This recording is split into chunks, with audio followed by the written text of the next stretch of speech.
In a quiet reading room at the National Archives, there's a folder that most people will never see. It is not thick, it is not dramatic to look at. It is a manila envelope, softened at the corners by decades of handling, and the label on the front is typewritten in that slightly crooked government font that anyone over the age of 60 will recognize immediately.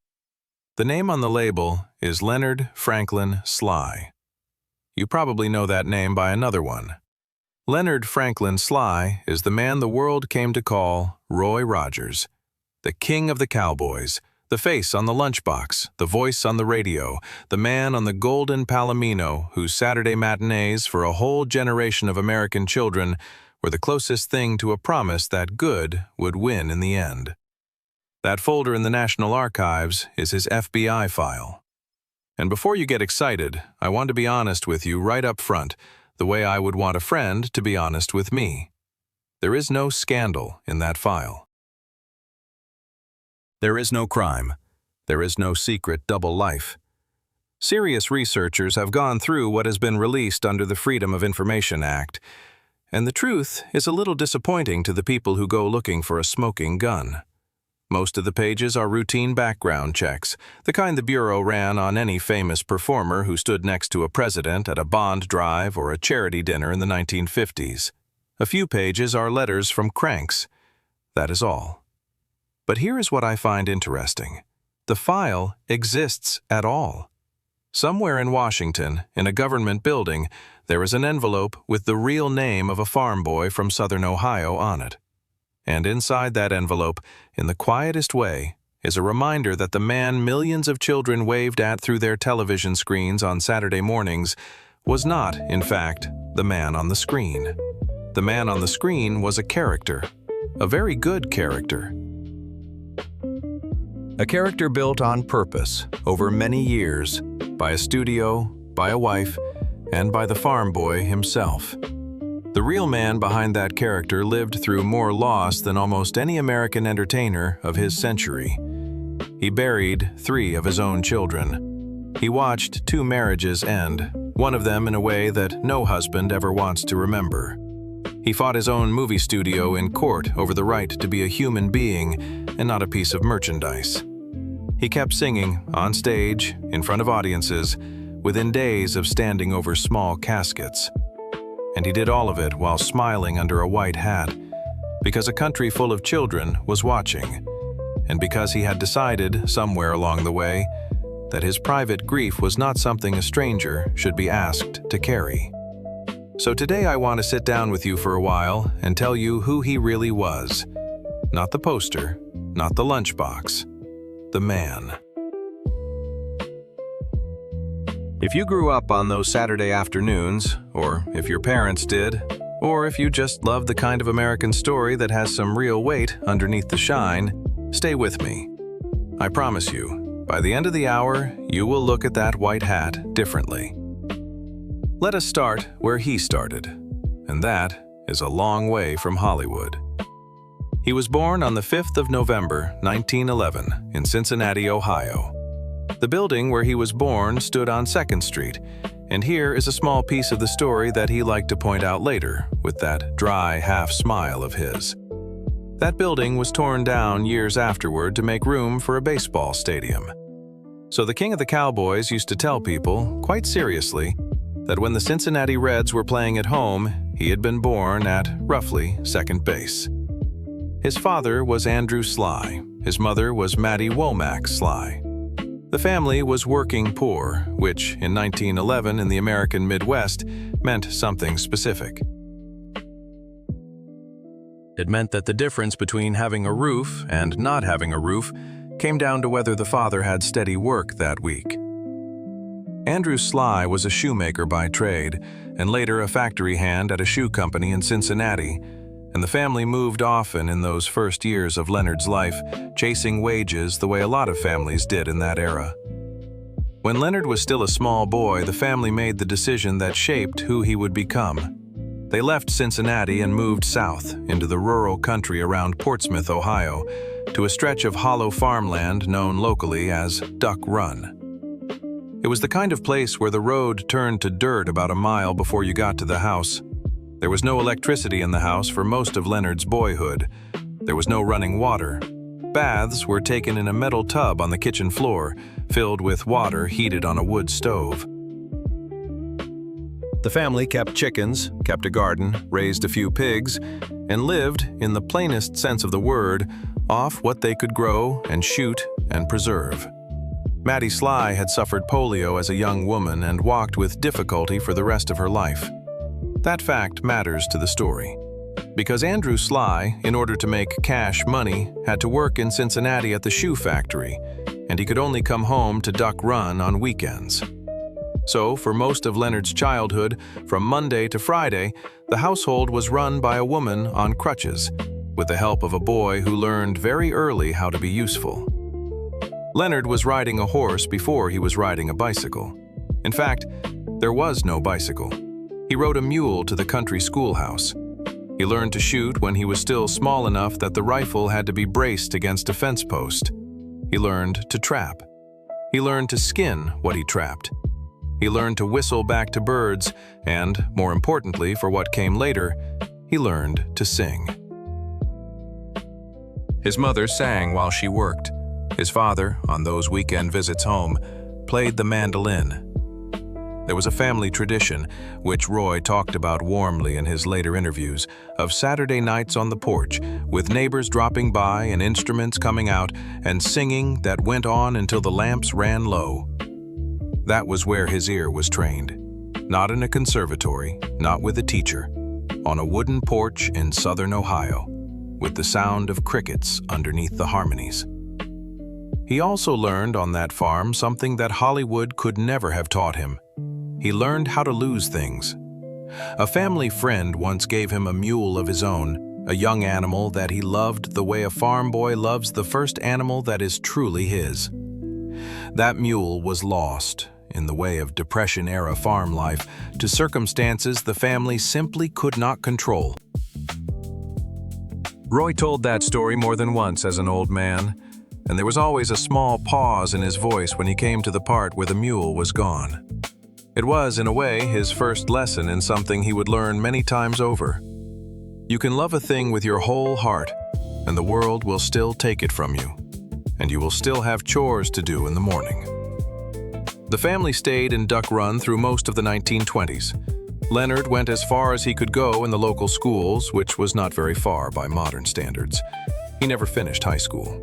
In 1929, the year the stock market fell and the whole country began to slide into what history now calls the Great Depression, the Sly family gave up on Ohio. Andrew had a sister living in California, in the town of Lawndale, and word came back east that there might be work out there. So they went. Try to picture this for a moment. It is 1929, and later 1930. A family from a hollow in southern Ohio, with a mother on crutches, packs whatever they can into an old car and drives across the country. They do not have money for hotels. They do not have money for restaurants. They sleep by the side of the road. They cook on a fire. They stretch every dollar until it snaps. They were not alone. Hundreds of thousands of American families were making the same drive in the same years, chased by dust storms and bank failures, and the simple fact that there was no work at home. John Steinbeck would later write a novel about people just like the Slys. He called it The Grapes of Wrath. Leonard Sly was one of those grapes. He just happened to end up in a different story than the one Steinbeck told. In California, he did what everyone did. He took whatever work he could find. He drove a truck.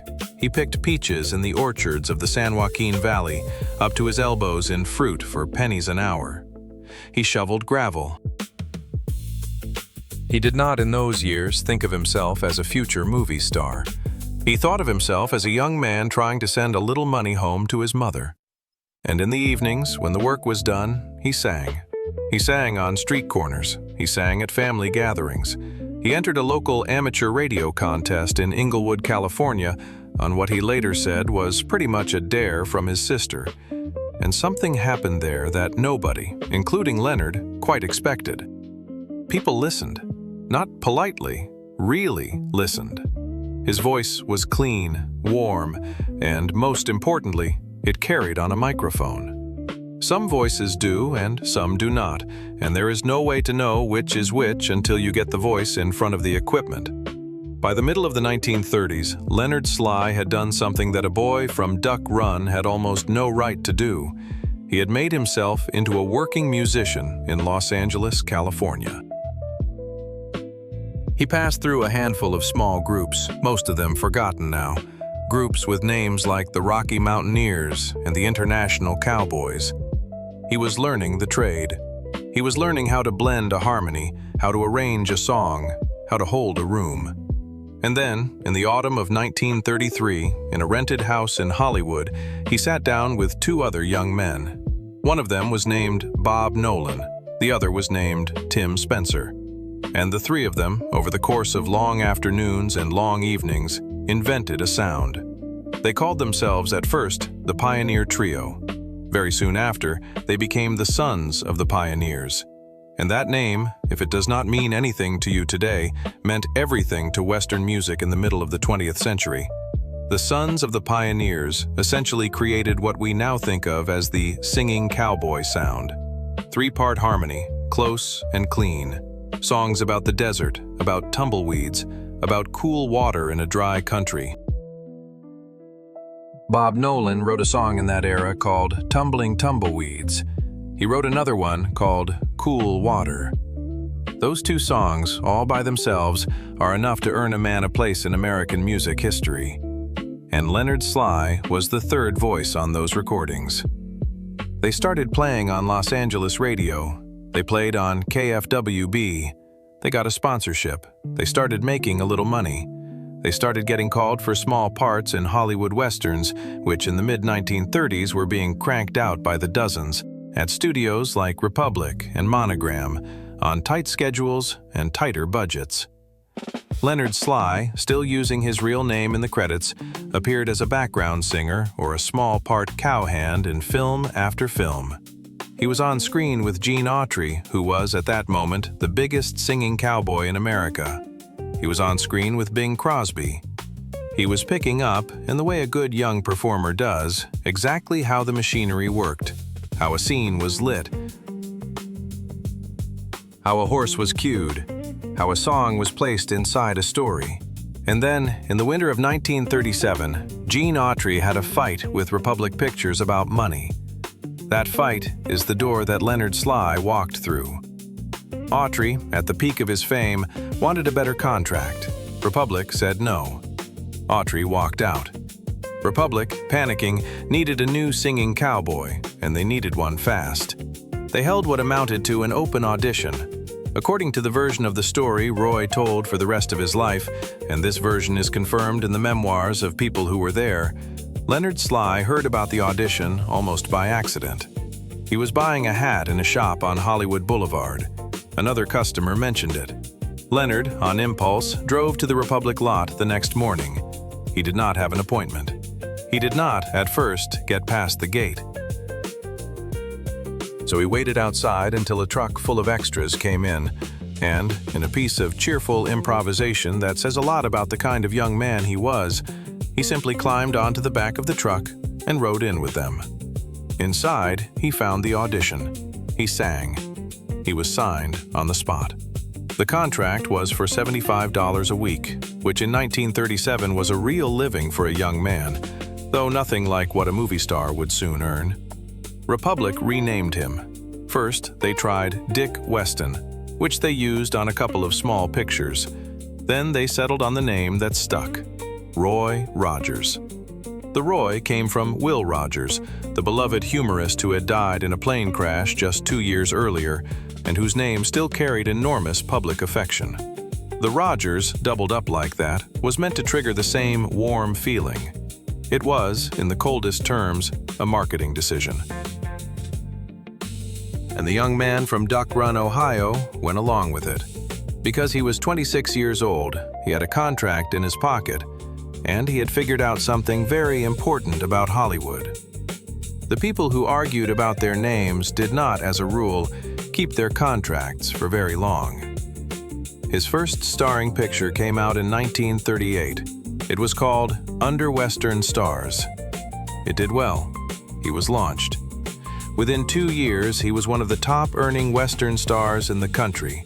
Within 5 years, he was arguably the top-earning Western star in the country, edging past Gene Autry when Autry left Hollywood to serve as a military pilot during the Second World War. But before we get to the Roy Rogers the country came to know, before the Palomino and the Sweetheart and the theme song that closes every episode, we have to talk about something else. Because in this same period, in those same busy years when Leonard Sly was becoming Roy Rogers, he was also becoming a husband. And the story of his first marriage is one that Hollywood, for decades, quietly did not tell. Her name was Arlene Wilkins. And what happened to her and to the young family they were building together is where this story stops being a fairy tale and starts being something much closer to real life. Arlene Wilkins was, by every account that survives, a soft-spoken young woman from Roswell, New Mexico. She was not a Hollywood girl. She was not, in any sense, chasing a career in pictures. She had met Leonard Sly in the mid-1930s when he was still touring with the Sons of the Pioneers and passing through New Mexico on radio appearances. There is a small, warm story about that meeting that Roy told in interviews years later. Arlene had written him a fan letter after hearing him sing on the radio. He wrote back. They corresponded. When the group came through her town, he asked to meet her. And in the plain-spoken language of people from that generation, one thing led to another. They were married in 1936. A quiet ceremony, nothing that made the papers. She was at that point marrying a young singer with a modest paycheck, not a movie star. When Republic renamed him Roy Rogers the following year, Arlene Wilkins became, on paper, Arlene Rogers.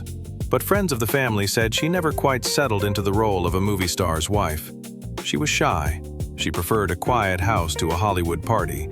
She wanted, more than anything, children. That last part turned out to be complicated.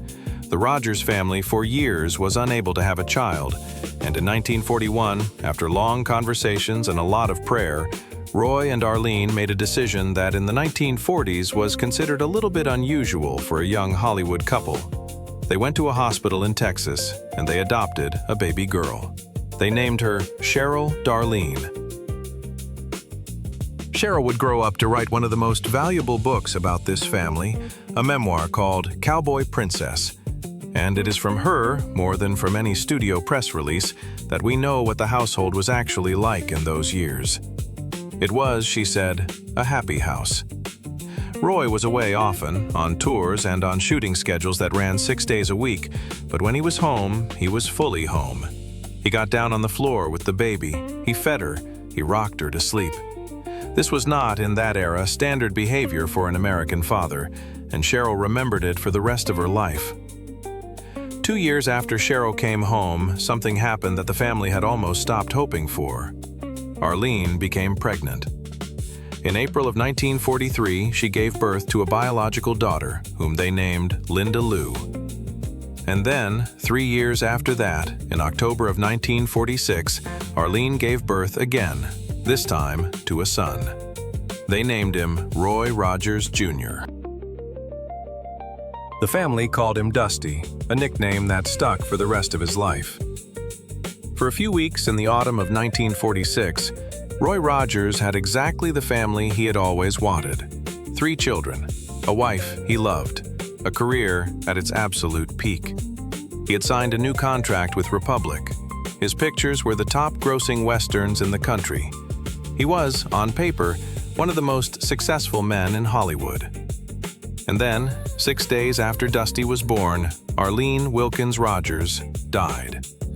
The medical cause was an embolism, a blood clot, a complication of childbirth that in 1946 was still killing young American mothers with terrible regularity. She was 35 years old. She had held her newborn son for less than a week. Roy was on a personal appearance tour when it happened, in Chicago, and the story of how he got the news is one of the small, devastating pieces of this history. He was in a makeup chair, being prepared for a stage show, when a telegram arrived. He read it. He did not, according to the people who were with him, say very much. He got up, he finished the appearance, he got on a plane home. That silence in that makeup chair is worth pausing on, because it is the first time in this story that we see the pattern that would define the rest of his life. He absorbed the blow. He kept the schedule. He did not, in front of an audience, let the mask slip. Not because he did not feel it. He felt it enormously. Cheryl, who was 5 years old at the time, remembered her father in the weeks after her mother's death as a man walking through his own house like he was not sure where the walls were. But in public, on stage, in front of a camera, the smile stayed on. He was now, at the age of 35, a widowed father of 3 children under the age of 6, one of them a newborn who had never known his mother. He had a housekeeper. He had a career. He had the sympathy of the entire country, which in the winter of 1946 read the news of Arlene's death with genuine sorrow, because Roy Rogers by then was somebody the public genuinely loved. What he did not have, and what he seemed to have no idea how to get, was a way to be a father to 3 small children while spending most of his weeks on the road. And it was in that specific hole in his life that a woman named Frances Octavia Smith walked in. You know her by the name she took later, Dale Evans. She was born in Uvalde, Texas on the 31st of October, 1912. Her family was Southern Baptist, church-going, working class. Her original given name was actually Lucille Wood Smith, but her parents changed it to Frances Octavia when she was still an infant, for reasons that are lost to the family record. She grew up in Texas and later in Arkansas. She was smart. She was musical. She was, by all accounts, a girl in a hurry. And here is where the polished version of Dale Evans's life story, the one that the studios put out in the 1950s, quietly steps around some difficult facts. Because Frances Smith did not go from a Texas high school straight to Hollywood. What actually happened is that, at the age of 14, in 1927, she eloped with a young man named Thomas Fox. She was, at 14, legally too young to marry in most American states. But this was rural Texas in the 1920s, and things happened. A few months later, still 15 years old, she gave birth to a son, Thomas Fox Jr. The marriage did not last. Her husband left. She was, before her 16th birthday, effectively a single mother. Try to hold that image in your head for a moment, because it changes how you hear everything that came later. The woman who would one day become the smiling co-star of a beloved Western television show, the woman who would write a book that comforted grieving parents all across America, was, at the age of 15, a divorced mother in a small Texas town in the middle of the 1920s. There was no easy path forward for a young woman in that situation. She could have vanished into a life of hard work and quiet shame. That is what the culture of the time expected. She refused. Instead, she went to work. She took a job as a secretary. She learned shorthand. She raised her little boy with the help of her mother while working full-time. And in the evenings and on weekends, she sang. She sang in church. She sang at local dances. She sang on small radio stations in Memphis and in Louisville.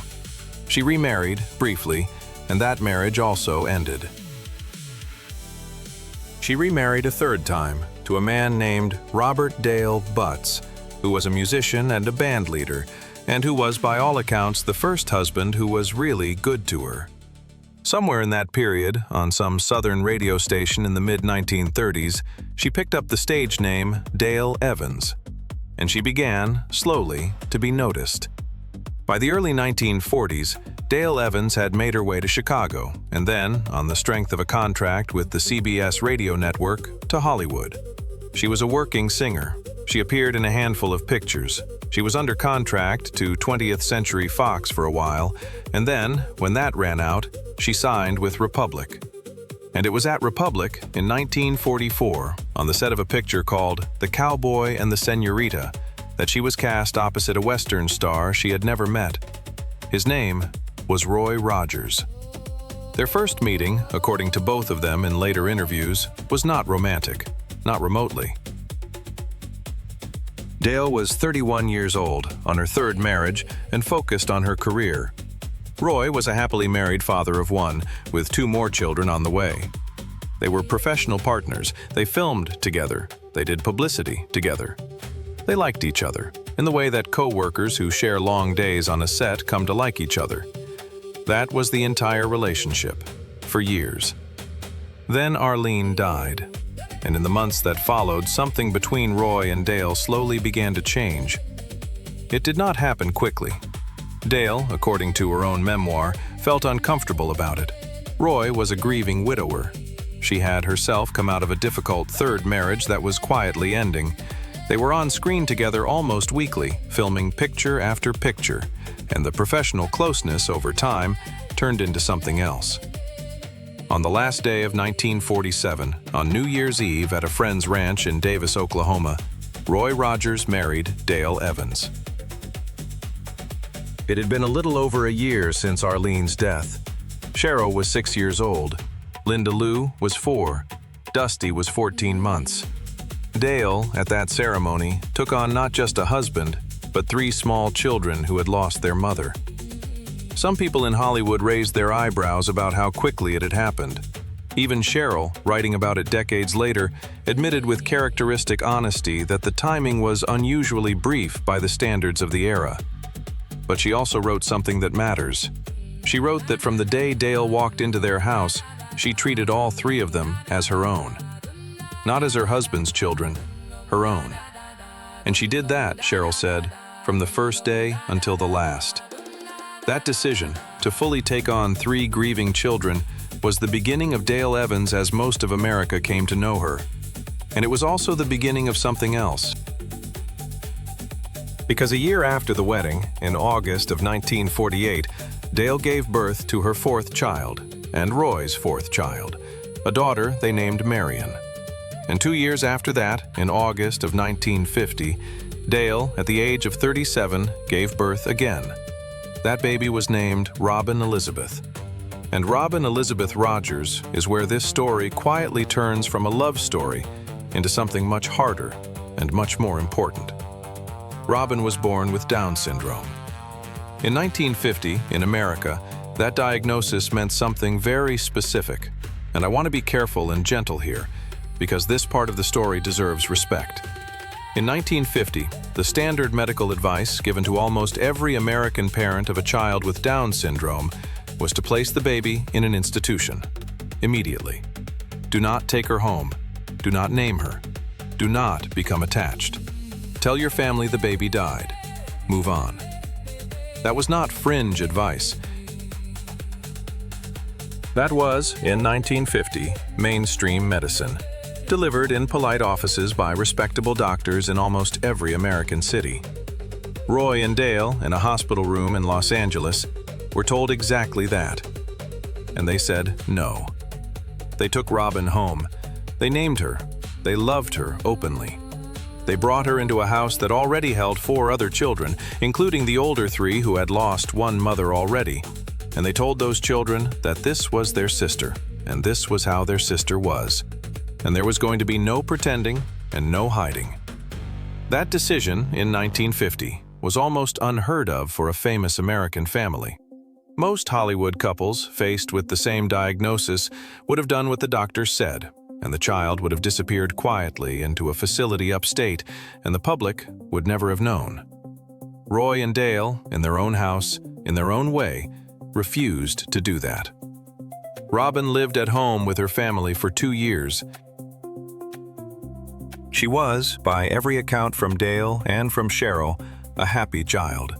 She recognized her parents. She smiled. She laughed. She was slower to reach the milestones that other babies reach, but she reached her own. Dale later wrote that Robin was, in her short life, the most loving presence that had ever been in their house. Robin Elizabeth Rogers died in August of 1952, shortly before her 2nd birthday. Roy was on the road when the last decline happened, and he raced home. Dale was with her. Cheryl, then 11 years old, was in the house. the family gathered. And in that house, the second small casket in a decade came through the door. The public did not know how to react. Roy Rogers, the king of the Cowboys, the man on the lunchbox, was standing at his own daughter's funeral for the second time in 6 years. He had lost his first wife. He had now lost a child. And what he was expected to do within days was to get back on stage and smile. He did. He always did. But something in Dale, in that grief, refused to be silent. And within weeks of Robin's death, she began to write. Not for publication, not for money. She wrote at their kitchen table, in longhand, on legal pads, a small book from a very unusual point of view. She wrote it from Robin's point of view. She imagined Robin, now in heaven, reporting back to God about what she had learned during her 2 years on Earth with the Rogers family. The book was called Angel Unaware. It was published in 1953. It was short, it was direct. It did not preach. It simply told the truth about what it had been like to love a child that the doctors had told them not to love. That little book, by a grieving mother, became one of the most quietly influential books of its decade in America. It sold hundreds of thousands of copies in its first years, and it continued to sell, edition after edition, for decades, eventually passing well over 1 million copies over the years that followed. Parents wrote to Dale by the thousands. Parents who had been told to institutionalize their own children. Parents who had done so and now regretted it.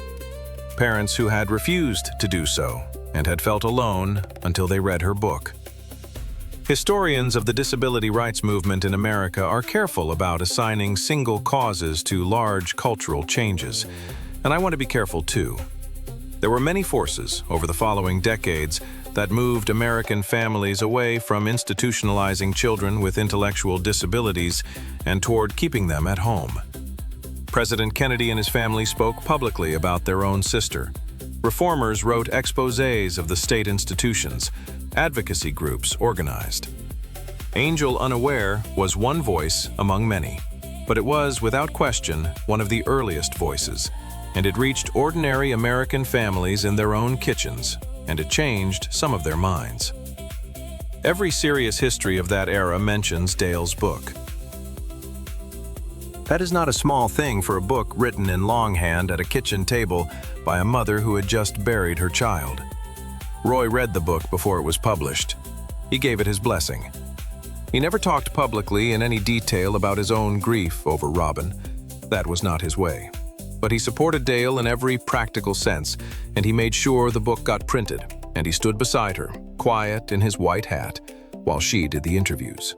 And then, because life does not stop when you have buried a child, he went back to work.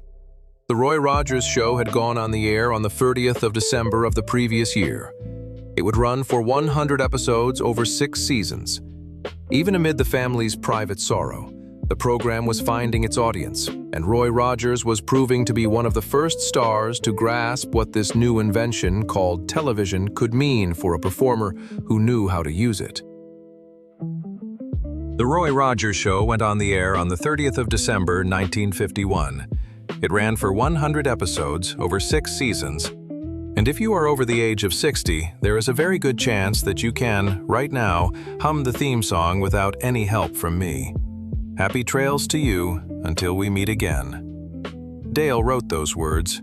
She wrote them at the piano in their house, and she wrote them, in her own telling, in about 20 minutes. She had no idea when she wrote them that they would end up being sung at Roy's funeral almost 50 years later, and at her own funeral 3 years after that, and at more American memorial services in between than anyone has ever counted. The show itself was, on the surface, exactly what you would expect. Roy played a ranch owner named Roy Rogers. Dale played the owner of a nearby diner named Dale Evans. There was a Jeep named Nellie Bell, driven by a sidekick named Pat Brady. There was a German Shepherd named Bullet. And there was, most importantly, a golden Palomino stallion named Trigger. I want to stop on Trigger for a minute, because Trigger is one of the most misunderstood animals in American entertainment history, and he deserves better than that. Trigger was a real horse. That sounds obvious, but it is worth saying, because many of the animal stars of that era were not quite what the publicity claimed. Trigger was. He was a golden palomino, born in 1934 in California, and Roy first rode him on the set of a picture called Under Western Stars in 1938. Roy liked the horse so much that a few years later he bought him outright from the rental stable. From that moment until the horse's death, Trigger belonged to Roy Rogers personally, and Roy Rogers treated him like a member of the family, which, in the plainest sense, is what he became. Trigger was not just decorative. He was a working performer. According to trainers who worked with him, and according to Roy's own accounts in interviews, Trigger knew more than 60 separate cues. He could count, in the sense of pawing the ground the correct number of times on a hand signal. He could bow. He could sit down like a dog. He could pull a bandana out of a pocket with his teeth. He could kiss on command, which he did to Dale in more than one publicity photograph. He could untie ropes, and he could, most impressively, do the specific rear up on the hind legs pose that opened every episode of the television show, on cue, without a rider tugging at his mouth, because the cue was in Roy's weight and in a specific movement of the reins that the horse had learned over years of partnership. Roy loved that horse. That is the only honest way to say it. He rode Trigger in almost every picture from 1938 forward. He rode Trigger at rodeos. He rode Trigger in parades. He rode Trigger to the hospital once to visit sick children, and led him right into the hospital lobby because a small boy on the pediatric ward had asked whether it was true that the horse could climb stairs. It was true. The horse climbed the stairs. When Trigger died in July of 1965 at the age of 30, Roy Rogers could not bring himself to bury him. Instead, he had the horse's hide preserved by a taxidermist, mounted in the rearing pose, and displayed in the family museum that he and Dale had opened. Some people found that strange. Some people still do. But if you understand what that horse had meant to Roy over almost 30 years, the decision makes a kind of sense that I think you can feel without agreeing with it. Roy could not bury Trigger, because burying Trigger meant admitting that he was gone. We will come back to that museum, and to what eventually happened to Trigger's mounted body, because that story has an ending that surprised a lot of people. But first, we have to talk about what the television show did to the Rogers family's life in the early 1950s. It made them enormous. Not just famous, enormous. Roy Rogers, in 1953 and 1954, was the most licensed personality in the world, second only to Walt Disney. And I want you to sit with that for a moment. This is a farm boy from Duck Run, Ohio, whose face and name were, in those years, on more products than anyone alive except the man who owned Mickey Mouse. There was a Roy Rogers lunchbox. There was a Roy Rogers cap gun. There was a Roy Rogers cowboy hat, in child sizes and adult sizes. There were Roy Rogers pajamas, Roy Rogers bed sheets, Roy Rogers wallpaper, Roy Rogers pocket knives, Roy Rogers comic books, which sold in the millions. There was Roy Rogers cereal. There was a Roy Rogers coloring book. There were Roy Rogers cowboy boots for children, and there were, believe it or not, Roy Rogers dishes for the family table. At one point in the mid-1950s, historians of American licensing have estimated that more than 400 separate products were being sold in the United States with Roy Rogers' name or face on them. He was, financially, doing extraordinarily well, but he was also, in a way that he began to feel more and more strongly, becoming something other than a human being. He was becoming a brand. And that is where he did something that almost no other Hollywood star of his era had the nerve to do. He sued his own studio. The lawsuit is one of the most important pieces of this story, and it is one that most fans of Roy Rogers have never heard of, because the studios were not exactly eager to publicize it at the time. Republic Pictures, which had built Roy up from a $75 a week contract player into an international star, had also been quietly renting out old Roy Rogers pictures to the new television networks. And they had been doing it without paying Roy anything extra and without asking his permission, and, most importantly to Roy, without checking whether the sponsors buying the ad time on those broadcasts were companies that Roy would have wanted associated with his name. Republic had, in some cases, sold Roy Rogers westerns to be broadcast with beer commercials in the middle of them. Now, if you are watching this in the 21st century, that might sound harmless. But in the early 1950s, Roy Rogers' core audience was American children, and Roy had built his entire public identity around being a wholesome figure that mothers could trust. His pictures had been edited under a code that forbade drinking on screen. And here was his studio, selling those same pictures to be shown between beer ads on a Saturday afternoon in the middle of children's programming. Roy did what almost nobody in Hollywood did in that era. He hired lawyers, and he sued Republic Pictures. The case was filed in 1951. It went on for years. It went up through the California courts, and after a great deal of legal fighting, Roy won the parts of the case that mattered most to him. The California courts ruled that a performer had rights over the commercial use of his own name and image that could not simply be handed over wholesale to a studio, even inside a standard studio contract.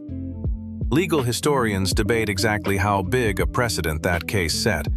It was not the only case of its kind in that era, and there were bigger ones on the East Coast around the same time that also shaped what we now call personality rights, or the right of publicity. But Roy's case was one of the meaningful early steps. It said, in effect, that a person is not the same thing as a product, and a contract that treats him like one has limits. That is not a small thing for a farm boy from Ohio to have accomplished, on top of everything else he was doing at the time. It also tells you something important about who Roy Rogers actually was, underneath the white hat. He was not passive. He was not a puppet. He read his contracts. He understood his business. And when he thought he was being used in a way that would hurt the children who trusted him, he pushed back.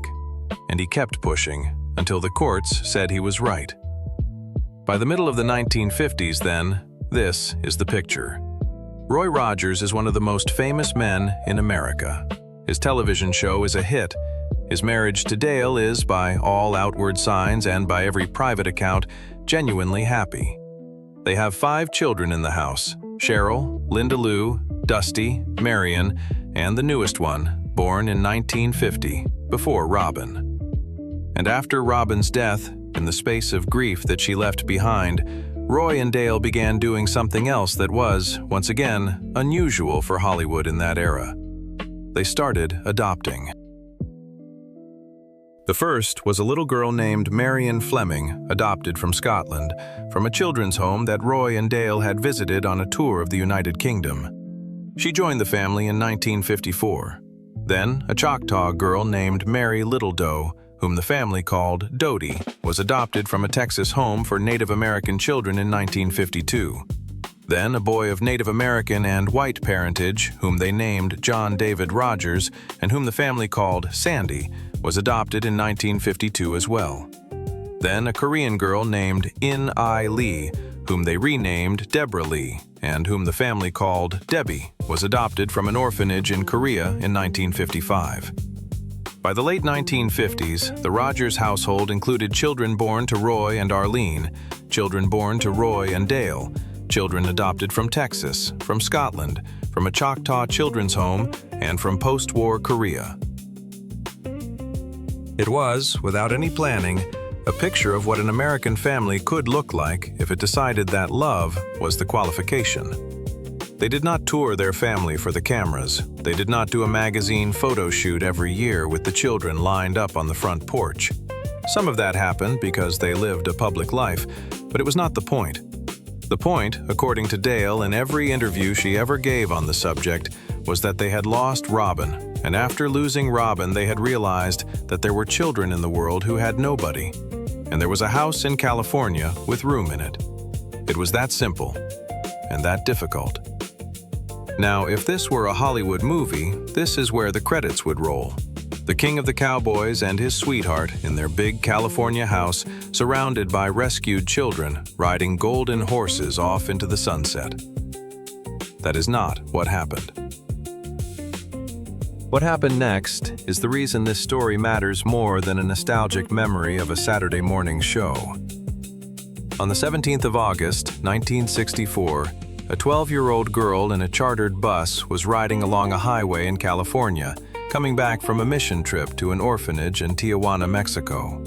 The bus was carrying a group of young people from the Rogers' church. Her name was Deborah Lee Rogers. Debbie.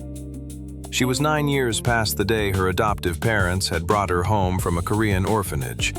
She was, by every account of everyone who knew her, a bright and gentle child. Deeply religious, even by the standards of her deeply religious family, and in love with the idea of mission work. The bus was involved in a collision on that California highway. Several of the young people on board were killed. Debbie was one of them. She was 12 years old. Roy and Dale received the news at home. Cheryl, in her memoir, describes what happened next only in the plainest language, because there is not really any other language for it. Her father, she wrote, went into a room and closed the door, and he did not come out for a long time. Her mother, characteristically, went into the other children first. She held them, she told them, she prayed with them, and only after that did she go and find her husband. The funeral for Debbie Rogers was, by design, small and private. Roy did not perform for 2 weeks. That was, for him, an eternity. And then, because bills still had to be paid and audiences were still waiting, he went back on stage. He sang, he smiled. He did not tell the audiences what had happened because, for a lot of them, he did not need to. The newspapers had told them. And you can find, in the archives of small-town American papers from that autumn, letters to the editor written by ordinary readers, asking why God would let a thing like that happen to a family like the Rogerses, who had already lost so much. That was August of 1964. 14 months later, in October of 1965, the Rogers family lost another child. His name was John David Rogers. Sandy.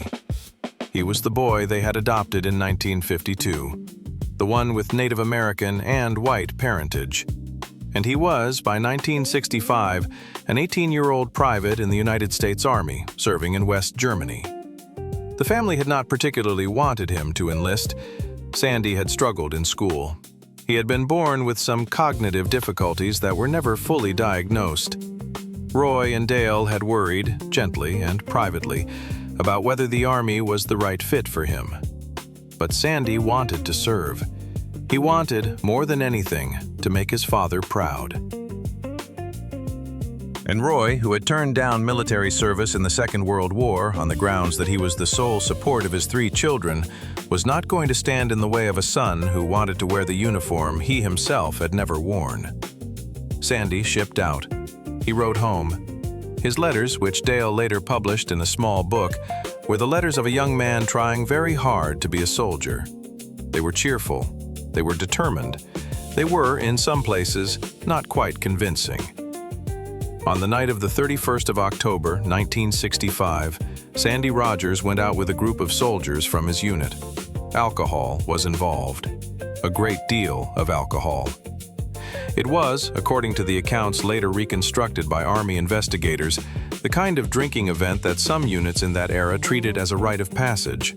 Sandy, who had almost no experience with drinking, could not keep up. At some point, he lost consciousness. His fellow soldiers, not understanding how serious his condition was, put him to bed. Sometime during the night, still unconscious, he choked. He died of asphyxiation brought on by acute alcohol poisoning in a military hospital in West Germany in the early hours of the 1st of November. He was 18 years old. He had been in the Army for less than a year. Roy and Dale received the telegram at home in California. It was, by any counting, the 3rd of their children they had lost. Robin, Debbie, Sandy. 2 daughters and a son, gone in the space of 13 years. Dale later wrote, in her own memoir, about what her husband was like in the weeks after that telegram arrived. She was careful because she was a private woman about her husband, and she did not want to expose him. But she said this, in a passage that anyone who has watched a spouse absorb terrible news will recognize. She said that Roy carried it. That was the word she used. He carried it. He did not talk about it much. He did not cry about it in front of most people.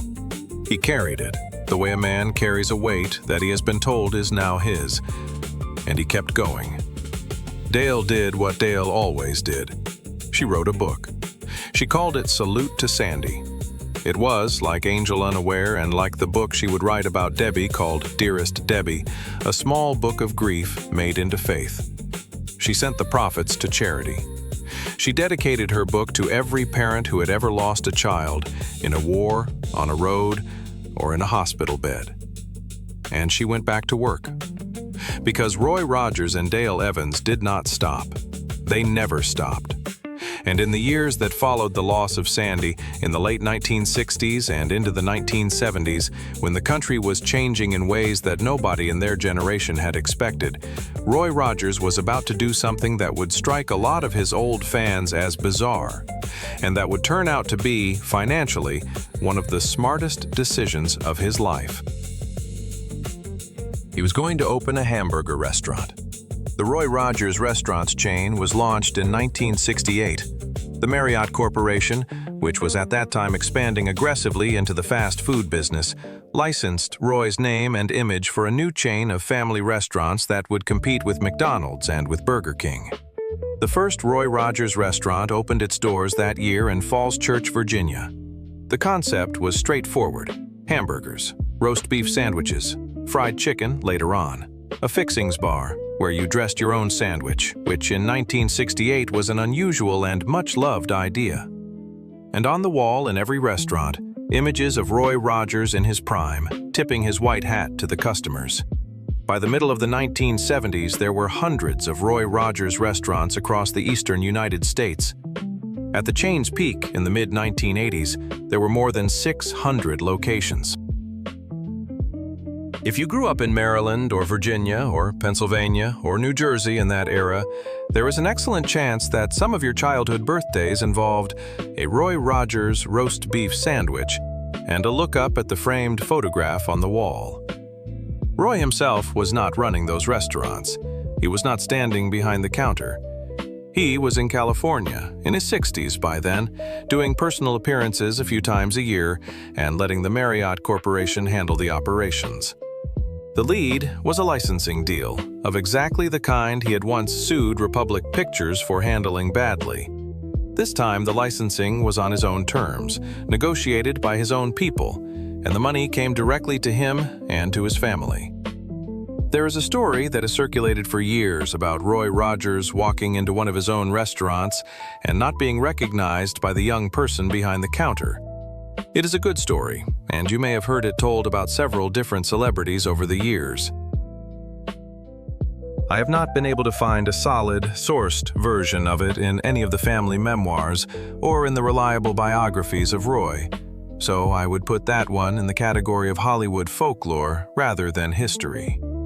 What is documented, however, is that Roy did visit the restaurants that carried his name, especially in the early years, and that he made a point of being kind to the young employees, and that he signed autographs cheerfully for anyone who asked.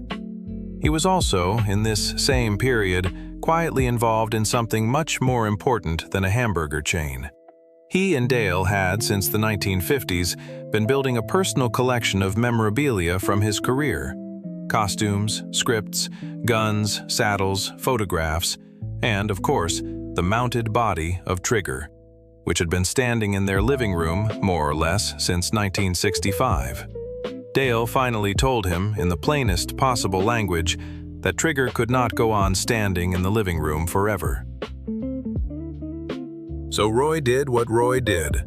He built a museum. The Roy Rogers and Dale Evans Museum opened in Apple Valley, California in 1967.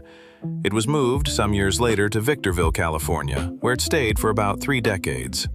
Inside, visitors could see Trigger in his rearing pose, preserved as he had been in life. They could also see Bullet, the family dog, similarly preserved.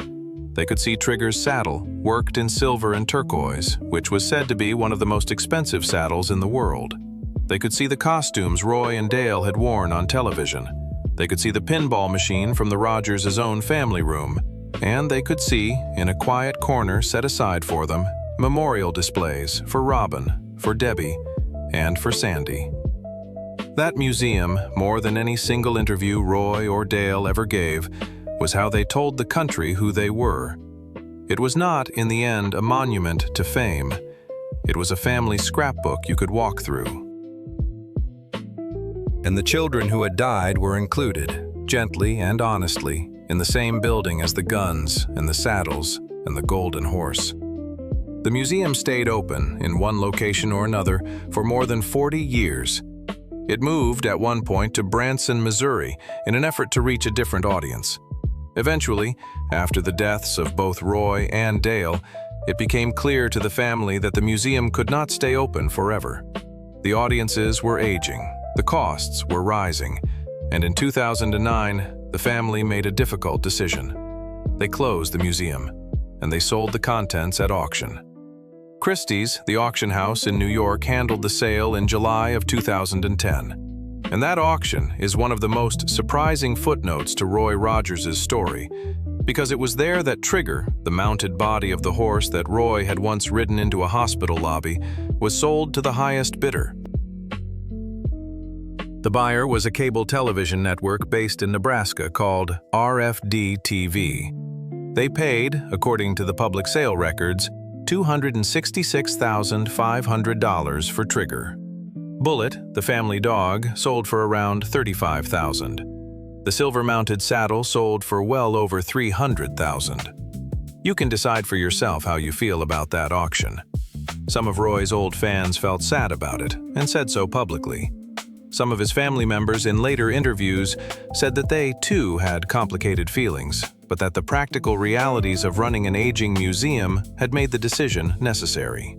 Dusty Rogers, Roy's son, was the one who spoke publicly on the family's behalf, and he was, characteristically, honest about it. He said, in effect, that their father would have understood. Their father had spent his whole career figuring out how to keep the ranch running, in the plainest sense of that phrase. And if selling Trigger to a television network was what it took to close things out properly, then that was what a rancher would do. Trigger, at last report, is still on display at the RFD-TV facility in Nashville, Tennessee, in his rearing pose, exactly as Roy last saw him. If you happen to travel through Nashville, you can, in theory, still go and stand in front of him. It is an unusual thing to see. It is also, if you know the story behind it, a strangely moving one. But let us step back to the 1970s and the 1980s, because Roy Rogers in that period was doing something else that mattered more than the museum, and more than the restaurants, and more, in the end, than any of the licensing deals. He was becoming a good grandfather, and an old friend to a country that had grown up. The America of the 1970s was not the America of the 1950s. The Vietnam War had come and gone. Watergate had come and gone. The children who had watched Roy Rogers on Saturday mornings in 1954 were now, in 1974, grown adults with their own children, sometimes with their own grandchildren, and in many cases with a certain wariness toward the confident, patriotic, wholesome image that Roy had represented in their childhoods. Roy did not fight the culture. He did not, as some of his peers did, become a bitter old cowboy complaining that the country had lost its way. He did not do angry television appearances about how things were better before. He was, if you go back and watch his interviews from that period, a remarkably gentle and easygoing presence. He talked warmly about the past. He did not romanticize it. He acknowledged that he had been lucky. He acknowledged, when asked directly, that his own life had contained a great deal of loss, and that those losses had shaped him in ways that he did not always have words for. He was, in the plainest sense, a man who had come to terms with his own life. He also, in this period, did something that a lot of aging stars refuse to do. He let himself be seen aging. He did not have his face pulled tight. He did not dye his hair back to the color it had been in 1948. He let the gray come in. He let the lines come in. He gained a little weight. He wore reading glasses in interviews when he needed them, and he did not apologize for them. He looked, in his 70s, like a man in his 70s, which for a former Hollywood star was, and still is, a form of quiet courage. He also, in this period, made peace with something that he had never talked about very much in public. And here, I want to be very careful, because I'm going to describe something that comes not from an official biography, but from interviews the family gave much later. And I want you to hear it in the right spirit. Roy Rogers, according to his son Dusty, and according to his daughter Cheryl in their respective memoirs, wrestled quietly for many years with the question of why he had been asked to carry so much loss. He did not, they said, become bitter. He did not, they said, lose his faith. But he did, in private, sometimes ask the question that anyone in his situation would ask. Why? Why us? Why so many? Why the three little ones? He did not get an answer to those questions, because in this life, that particular question does not get answered. What he got, instead, was a slow and quiet peace. He got it, according to Dale, through prayer. He got it, according to his children, through the ordinary daily work of being present in the lives of the children who were still there. He got it, according to his friends, through the friendships he kept with other men in the church and in the entertainment business. He was a close friend of the evangelist Billy Graham for many years, and while I have not been able to verify any specific private conversation between them in the way that some magazine profiles have reported, it is well documented that the two men respected each other deeply and stayed in touch throughout their lives. I want to be honest with you about that friendship, because a lot of things get said about it that go beyond the record. What is clear from Billy Graham's own writings and from the Rogers family's own accounts is that Roy and Dale were, all through their adult lives, serious church-going people, Southern Baptist mainly. Roy was baptized as an adult in 1948 at a church in Hollywood alongside Dale. Their faith was not, for them, a costume they put on for the cameras. It was the thing they went to first when a child died. It was the thing that Dale wrote her books out of. It was the thing Roy leaned on, quietly, when the questions had no answers. You do not have to share that faith to respect what it did for them. You just have to notice that it was, in fact, the load-bearing wall of their marriage, and that it held. By the middle of the 1980s, Roy Rogers was in his 70s. He was still doing occasional appearances. He recorded a country album in 1991 called Tribute at the age of nearly 80, with guest appearances from Willie Nelson, Randy Travis, Emmylou Harris, Ricky Van Shelton, and Clint Black. That album went gold. Think about that for a moment. A man born in 1911, whose first hit records were on shellac 78 RPM discs sold at general stores during the Great Depression, had a gold record in the 1990s, in the era of the compact disc. That is a career that most performers will never come close to. He also, in this later period, did something quiet that most people did not notice at the time, but that mattered to his family. He wrote things down. He sat with journalists. He sat with his children. He did an oral history with a biographer named Robert Phillips, which became one of the source books that this whole story rests on. He made sure that his version of his own life, which was to say, the truthful version rather than the studio version, was on the record before he was gone. That is not something every aging star has the discipline to do. Roy did it. He also, in this period, watched Dale continue to be Dale. She kept writing. She wrote more than 20 books over her lifetime. She kept speaking at churches. She kept doing television, appearing well into her 80s on religious broadcasts, on nostalgia specials, and in one much-remembered guest appearance in the 1990s on an episode of a late-night talk show where she sang Happy Trails a cappella at the age of over 80, and the audience, most of whom were too young to remember her original show, stood up and applauded her anyway, because they knew, without being told, that they were in the presence of somebody who mattered. They lived, in these later years, on a spread in Apple Valley, California. It was not a Hollywood mansion, it was a working property. There were horses. There was a big kitchen where the extended family could gather. There were grandchildren in and out of the house all the time. Cheryl, Linda Lou, and Dusty, the three surviving children from Roy's first marriage to Arlene. Marion, born to Roy and Dale, the youngest of the biological children. And then Dodie, the Choctaw girl, adopted in 1952, who had grown up and had children of her own. And Marion Fleming from Scotland, and their families, and their children. The Rogers family reunions by the 1990s filled several long tables. That fact, standing on its own, is worth pausing over. Because when Roy sat at the head of one of those tables and looked down the length of it at a family that included biological children and adopted children and grandchildren and great-grandchildren, and included in that count the memory of 3 empty chairs for Robin and Debbie and Sandy, he was looking at something that he had built with Dale, one hard decision at a time over more than half a century. That was the real work of his life. Not the movies, not the merchandise. That table.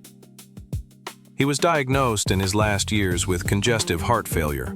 It was a slow and manageable condition at first, and he lived with it quietly for some time. He continued to do occasional appearances. He continued to answer fan mail, which he did personally into his final years, signing photographs at his kitchen table with the same signature he had been using since 1938. By the spring of 1998, his heart was failing more seriously. He was in and out of the hospital.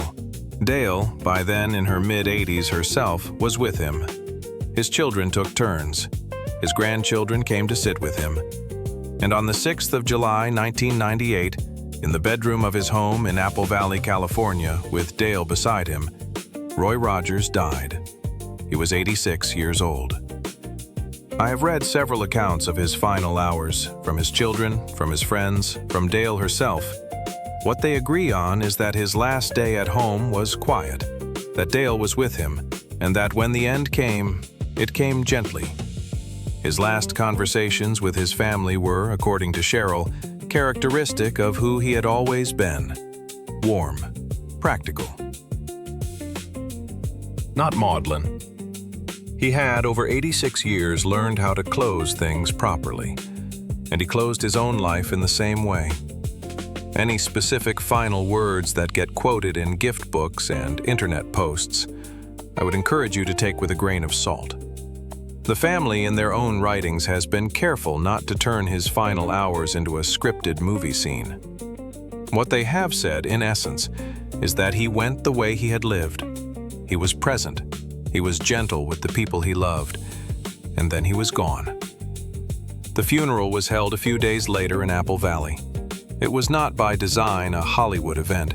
There were no red carpets, there were no reporters allowed inside the service. It was a church funeral. In the church he and Dale had attended for years. The pallbearers were his sons and his sons-in-law. The service was mostly music and mostly scripture. And at the end of it, in the tradition that had grown up around their family, the congregation sang the song that Dale had written at the piano in about 20 minutes in 1951. Happy trails to you, until we meet again. Dale was in the front pew. She was, by every account, composed. She had been rehearsing this day in her heart for a long time. She had lost over the course of her life 3 of the 8 children she had raised, and her first 3 husbands were all gone, and now the 4th was gone as well. She was, at the age of 85, the last one standing from the story she had spent her whole adult life being part of. She did not, however, stop.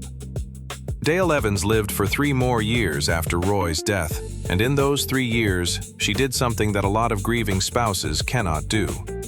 She stayed useful. She wrote another book. She kept up her correspondence with the fans, who by then were writing to her in slightly shakier handwriting themselves, because a lot of them were in their 70s and 80s now, and were writing to say thank you for songs they had first heard as children. She sat for interviews when she felt strong enough. She continued to speak at church events, though less often as her own health declined. She had a stroke in 1996 before Roy died, which had slowed her down but had not stopped her. She had another one in the year 2000, which was more serious. And on the 7th of February 2001, at her home in Apple Valley, California, with her children and her grandchildren gathered around her, Dale Evans Rogers died. She was 88 years old. Her funeral, like her husband's, was held in the church they had attended together for years. The congregation sang the song she had written for him, and for herself, and for the entire family, half a century earlier. Happy trails, until we meet again. She was buried beside him in Sunset Hills Memorial Park in Apple Valley, in a plot that also holds the small graves of Robin Elizabeth and Debbie and Sandy. The family, at last, was together in one place. That is the ending of the story, if you want to call it an ending. But before we say goodbye, I want to do something with you that I think Roy would appreciate. I want to think for a moment about what actually stayed. Because when a person is famous for as long as Roy Rogers was, and then dies, and then the calendar keeps turning, and the people who remembered them start to go too, the question that always comes up is a simple one. What lasted? What was real? What is worth keeping? The lunchboxes are collectibles now. They show up in antique shops and on auction websites. And if you have one of the original Roy Rogers metal lunchboxes from the 1950s in decent condition, it is worth a bit of money. The cap guns are collectibles too. The records are still available, most of them digitally. You can, right now, on any streaming service, listen to Roy Rogers singing Happy Trails, and hear his voice come through your speakers exactly as it came out of American radios 70 years ago. The restaurants are largely gone. At the peak, in the mid-1980s, Roy Rogers restaurants had more than 600 locations. Today, at the time of this recording, there are fewer than 50 left, mostly clustered in the mid-Atlantic states. The chain has been sold and resold and reorganized. But if you happen to be driving through Maryland or Northern Virginia, and you see one of those signs with the Roy Rogers logo in that particular Western font, you can still walk in and order a roast beef sandwich and stand at the Fixings bar and think about how strange and wonderful it is that a farm boy from Duck Run, Ohio, ended up with his name on a fast food chain in the 21st century. Trigger, as we said, is still standing in his rearing pose at the RFD-TV facility in Nashville. Bullet is there too. The saddle went to a private collector. Various costumes and props are now in the collections of Western museums across the country. If you want to see a piece of the Roy Rogers material world, you can, if you know where to look. But the material things are not, I think, the real answer to the question. The real answer is somewhere else, and it is quieter, and it is harder to put in a museum. It is in the specific American families who kept a child at home in 1953 or 1960 or 1972 because a mother somewhere had read a small book called Angel Unaware and had decided, against the advice of a doctor in a nice office, that her own child was going to be raised in her own house. Every one of those families is, in a small and mostly invisible way, part of what Roy and Dale left behind. The disability rights movement in America did not have one author, but it had voices that came in early, at kitchen tables, in ordinary language, and Dale Evans's voice was one of them. It is in the adoption records of the 1950s and 1960s, in the small increase you can see in the willingness of American families to adopt children from overseas, and to adopt children of a different race than their own, and to adopt children who came with medical needs or with cognitive difficulties or with the specific loneliness of a child who had already been given up once. Roy and Dale did not start that trend by themselves, but when the two most famous cowboy parents in America went ahead and did it, publicly and matter-of-factly, and did not treat it as a special act of heroism, it made it a little easier for other families to imagine themselves doing the same thing. It is in the specific way that American children of a certain generation learned to think about grown-ups on television. Because for a lot of those children, Roy Rogers was the first famous person they ever encountered, and he was famous for being kind. He was famous for tipping his hat. He was famous for not shooting first. He was famous in a country that had just come through a world war and was about to walk into another one in Korea, for being a man on horseback who preferred talking to fighting. That is not a small thing to have planted in the mind of a 5-year-old. Some of those 5-year-olds became doctors and teachers and pastors and policemen and mothers and fathers, and they carried Roy Rogers with them, quietly, into rooms that Roy Rogers never got to see.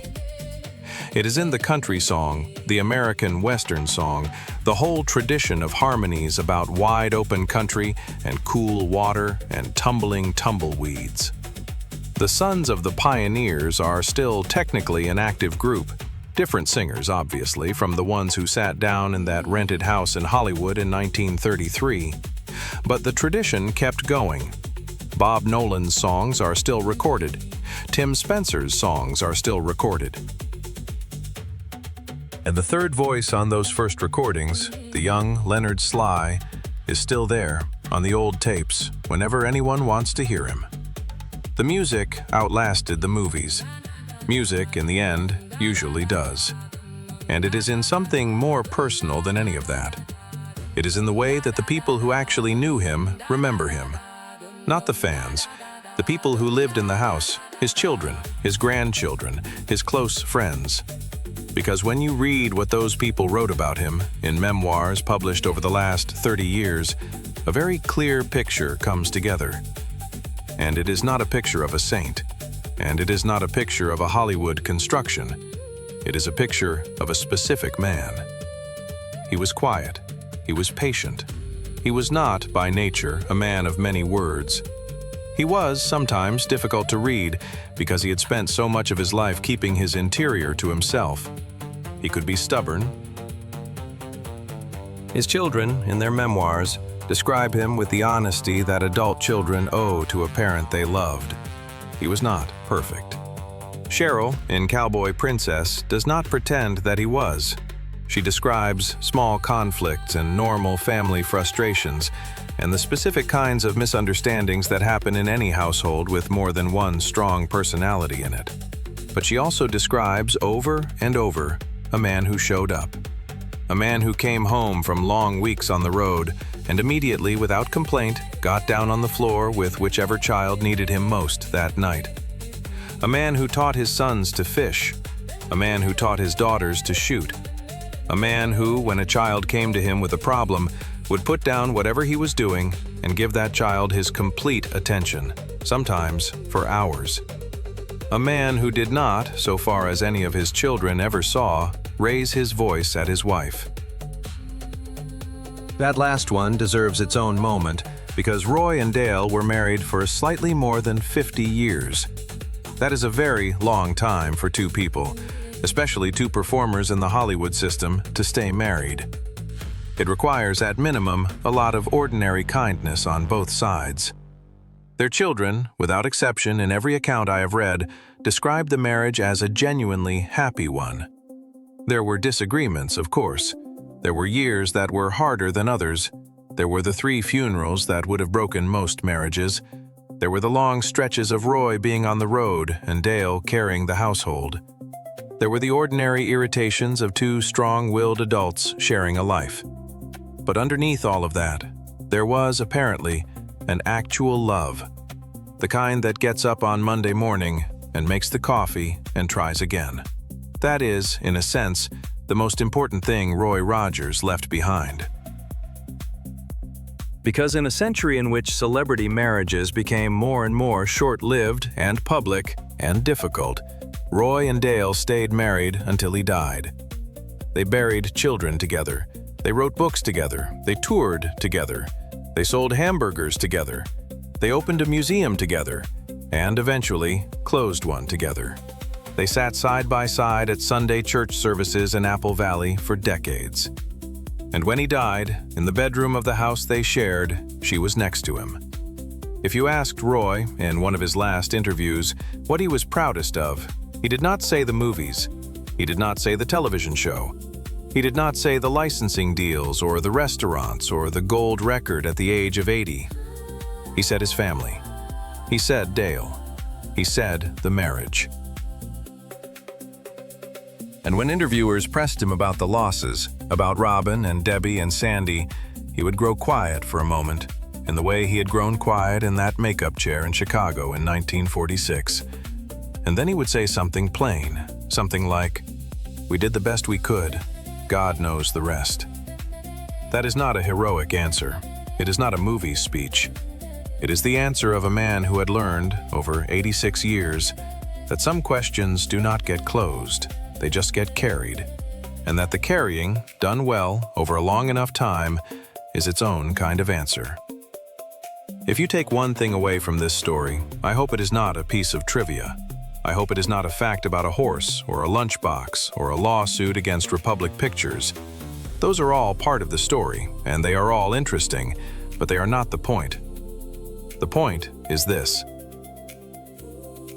In the middle of the 20th century, a country full of children looked at a man on a golden horse and believed that grown-ups could be kind.